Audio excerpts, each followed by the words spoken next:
ಹಾಲು ತಗೋ. ಅಲ್ಲಿ ಮಡ್ಗಮ್ಮಿ. ಯಾಕ್ರಿ, ಯಾಕೆ ಟೆನ್ಷನ್ ಮಾಡ್ಕೊಂಡಿದ್ದೀರಾ? ಮತ್ತೆ ಇನ್ನೇನಮ್ಮಿ, ಇದರಲ್ಲ ನಮ್ಮ ಮಕ್ಕಳು.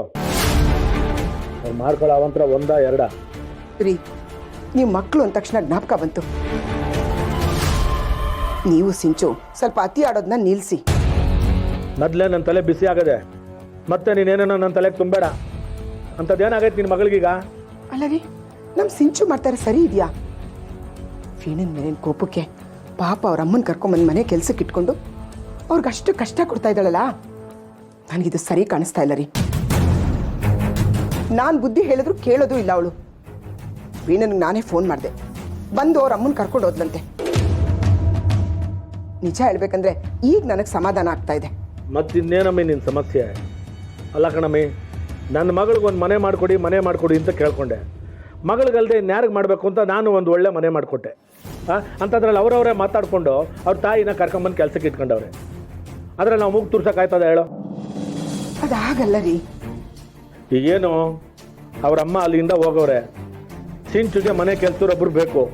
ಸರಿ ಬಿಡು, ಅದನ್ನೂ ನಾನೇ ಮಾಡಿಬಿಡ್ತೀನಿ. ಇನ್ನೇನಮ್ಮಿ ನೀನು ಹೇಳೋದು? ನಮಗೆ ಸಿಕ್ಕಿರೋ ಅಳಿ ಅಂಥ ದೊಡ್ಡ ಮನುಷ್ಯನೇ ತೇರಿಕೆ. ನನ್ನ ಬಾಯಲ್ಲಿ ಸರಿಯಾಗಿ ಬರ್ತದೆ, ಬಡ್ಕೊಂಡೆ. ಸಿಂಚುಗೆ ಅಂತಾರೆ ಸವಾಸ ಎಲ್ಲ ಬೇಡಮ್ಮ ಅಂತ ಅವಳು ಕೇಳ್ತಾಳಾ? ಈಗ ನೋಡು, ದಿನಕ್ಕೆ ಒಂದೊಂದು ತಲೆ ನಾವು ತಂದು ಮಡಗ್ತಾವ್ ಅವನು ಬಡ್ಡಿ ಐದ. ಬಿಡ್ರಿ, ಆಗಿರೋದನ್ನ ಬದಲಾಯಿಸಕ್ಕಾಗತ್ತಾ? ನೀವು ಯಾರಿಗೋಸ್ಕರ ಕಷ್ಟಪಡ್ತಿದ್ದೀರಾ? ಮಕ್ಳಿಗೋಸ್ಕರ ತಾನೆ. ಅಷ್ಟೆಲ್ಲ ಮಾಡಿಬಿಟ್ಟು ಈಗ ಬೇಜಾರು ಮಾಡ್ಕೋತಾ ಇದ್ದೀರಲ್ಲ. ಆಯ್ತು ಬಿಡಮ್ಮಿ, ಈಗ ಆ ವಿಷಯನ ಸರಿ ರೀ, ಏನಾಗಿದೆ ಈಗ? ತಲೆ ಹೋಗುವಂತ ಕೆಲಸ ಏನಾಯ್ತು? ಅದೇ ಕಣಮ್ಮಿ, ನಮ್ಮ ಸಿದ್ದೇಗೌಡ ಮುಖ್ಯ. ಗಂಡ ಅಂತ ಇಬ್ರು ಕೇಸು ಅದು ಇದು ಅಂತ ಓಡಾಡ್ತಾವ್ರೆ. ಅದ್ರ ಬಗ್ಗೆನೇ ಹೊಸ ಯೋಚನೆ ಮಾಡ್ತಾ ಇದ್ದೆ. ಅದೇ ರೀ, ನನಗೆ ಅರ್ಥ ಆಗ್ತಾ ಇಲ್ಲ. ನಮ್ಮ ಸಿದ್ದು ಮದುವೆಗೆ ಮುಂಚೆ ಎಷ್ಟು ಚೆನ್ನಾಗಿ ನಗ್ನಗ್ತಾ ಮಾತಾಡಿಕೊಂಡು ಮನೆ ತುಂಬ ಓಡಾಡ್ತಿದ್ದ. ಈಗ ನೋಡಿ, ಅವನ ನಗು ನೋಡಿ ಎಷ್ಟೋ ದಿನ ಆಯಿತು. ಯಾವತ್ತೂ ಮತ್ತೆ ಈ ಮನೆಗೆ ಸಂತೋಷ ಅನ್ನೋದು ಬರುತ್ತೋ ನಂಗೆ ಗೊತ್ತಿಲ್ಲ. ಮತ್ತೆ ಯಾವತ್ರೀ ನಮ್ಮ ಮನೆ ಆ ಥರ ಸಂತೋಷವಾಗಿರೋದು? ಎಲ್ಲ ನಮ್ಮ ಹಣೆ ಬರ.